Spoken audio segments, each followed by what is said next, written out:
अब हम लोग हाइगेंस के द्वितीयक तरंगिकाओं के सिद्धांत से तरंगों के अपवर्तन की व्याख्या पढ़ते हैं। तो ये सब लिखा हुआ है, बता दे रहे हैं। माना एक समतल तरंगाग्र ए बी है जो माध्यम 1 में v1 चाल से चलता हुआ एक अपवर्तक पृष्ठ ZZ डैश से टकराता है, तिरछा टकराता है। ये तिरछा टकराया हुआ है ए बी समतल तरंगाग्र है। ये Z डैश अपवर्तक पृष्ठ है, यानी ऊपर माध्यम अलग है और नीचे का माध्यम अलग है। तो फिर वही जैसे ही तरंगाग्र बिंदु ए से टकराता है तो बिंदु ए नए तरंग स्रोत का कार्य करने लगता है और इससे द्वितीयक तरंगिकाएं निकलने लगती हैं। तो द्वितीयक तरंगिकाएं अब दूसरे माध्यम में अलग चाल v2 से आगे बढ़ती हैं, क्योंकि अब माध्यम बदला है तो द्वितीयक तरंगिकाओं की चाल भी बदल जाएगी। अगर एक ही माध्यम होता तो चाल ना बदलती। तो जितने समय में माना b पॉइंट a डैश तक t समय में आता है, उतने समय में a से निकलने वाली द्वितीयक तरंगिका a b डैश दूरी तय कर b डैश पर आ जाती है। अब ba डैश बराबर हो जाएगा v1 इंटू t समय में v1 चाल से चली गई दूरी, और ab डैश बराबर हो जाएगा v2 इंटू t v2 चाल से द्वितीयक तरंगिका द्वारा चली गई दूरी। तो a को केंद्र मानकर यदि हम ab डैश त्रिज्या का यानी v2t त्रिज्या का एक गोली चाप खींचे ab डैश, तो यह a से निकलने वाली द्वितीयक तरंगिका होगी। अब यदि हम बिंदु a डैश को b डैश से मिलाएं तो यह a डैश b डैश पृष्ठ द्वितीयक तरंगिका को स्पर्श करता हुआ पृष्ठ होगा। अब जैसे ही तरंगाग्र आगे बढ़ता है उसके विभिन्न पॉइंट यहाँ से अर्थात a व a डैश के बीच वाले बिंदुओं से टकराते हैं।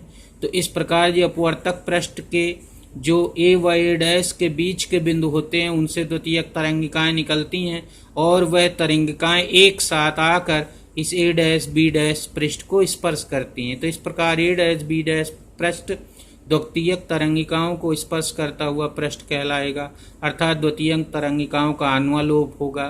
तो इस a डैश b डैश को हम लोग अपवर्तक तरंगाग्र कहते हैं। तो ये जो आपतित तरंगाग्र ए बी था, अब वह दूसरे माध्यम में अपवर्तक तरंगाग्र ए डैश बी डैश हो गया।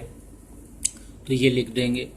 अब माना आपतन कोण आई है तो ये कोण आई बना देंगे। ये किरण हमेशा तरंगाग्र ए बी के लंबवत बनाई जाती हैं।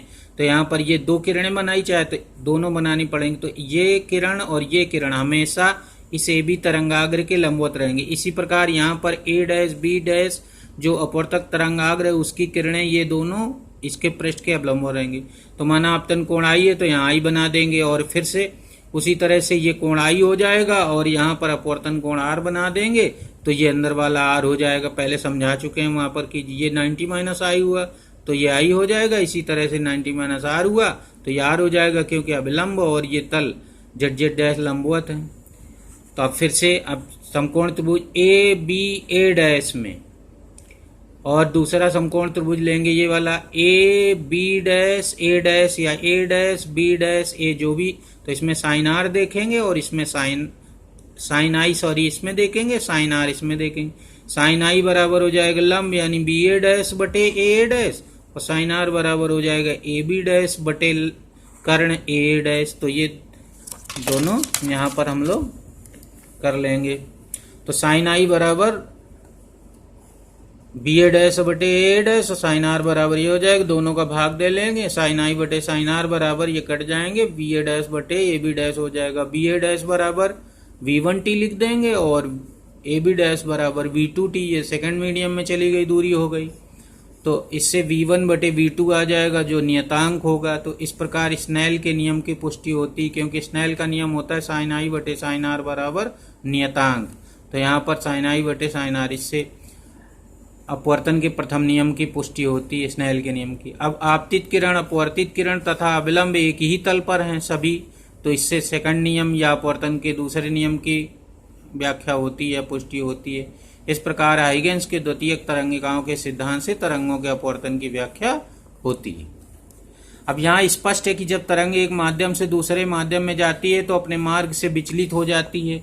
थोड़ा सा झुक गई हैं तरंगें, यहाँ पर किरण को दिखाया गया है थोड़ा सा झुकते हुए। देखिए सीधे न जाकर हल्का सा अवलंब की ओर झुकी है, इसका मतलब सघन माध्यम में गई है। तो अपने मार्ग से विचलित हो जाती है। और याद रखना है, अपवर्तन की घटना में तरंग की चाल व तरंग दैर्घ्य दोनों बदल जाती हैं, परंतु तरंग की आवृत्ति नहीं बदलती। तो आवृत्ति नहीं चेंज होती, इस बात का याद रखेंगे और थोड़ा सा समझ लेंगे। इस प्रकार तरंग सिद्धांत के अनुसार हम लोगों ने देखा v1/v2 बराबर 1n2 कहेंगे, क्योंकि यहाँ पर स्नेल के नियम से sin i/sin r बराबर नियतांक, जिसको अपवर्तनांक 1n2 कहा जाता है। तो यहाँ पर v1/v2 बराबर 1n2, अर्थात पहले माध्यम के सापेक्ष दूसरे माध्यम का अपवर्तनांक पहले माध्यम व दूसरे माध्यम में तरंग की चाल के अनुपात के बराबर होता है। तो यह प्रकाश की चाल, अगर प्रकाश तरंग है तो प्रकाश की चाल के अनुपात के बराबर होता है, तरंग है तो तरंग की चाल के अनुपात के, इस तरह बोलेंगे। अब यहाँ पर यदि प्रकाश तरंगे ली जाए और जो वायु से जल में अपवर्तित हो तो ANW लिखेंगे। जल का निरपेक्ष अपवर्तनांक, वायु में प्रकाश की चाल ऊपर रखेंगे, जल में प्रकाश की चाल नीचे, तो C/VW हो जाएगी। तो ANW बराबर होता है C/VW, और इसको कहा जाता है जल का निरपेक्ष अपवर्तनांक।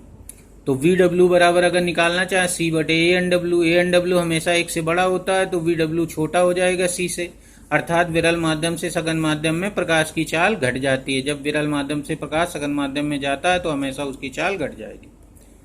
वैज्ञानिक यंग ने सन 1801 में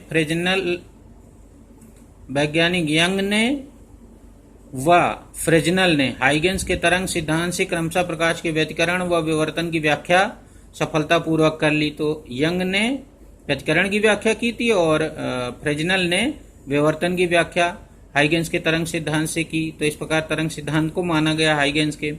हाइगेंस ने प्रकाश तरंगों को अनुदैर्ध्य माना था, अतः प्रकाश के ध्रुवण की व्याख्या नहीं हो सकी या नहीं कर सके, परंतु बाद में फ्रेजनल ने ही, जिन्होंने विवर्तन की व्याख्या की थी, फ्रेजनल ने प्रकाश तरंगों को अनुप्रस्थ माना और ध्रुवण की व्याख्या कर ली। इस प्रकार हाइगेंस का तरंग सिद्धांत मान्य हो गया।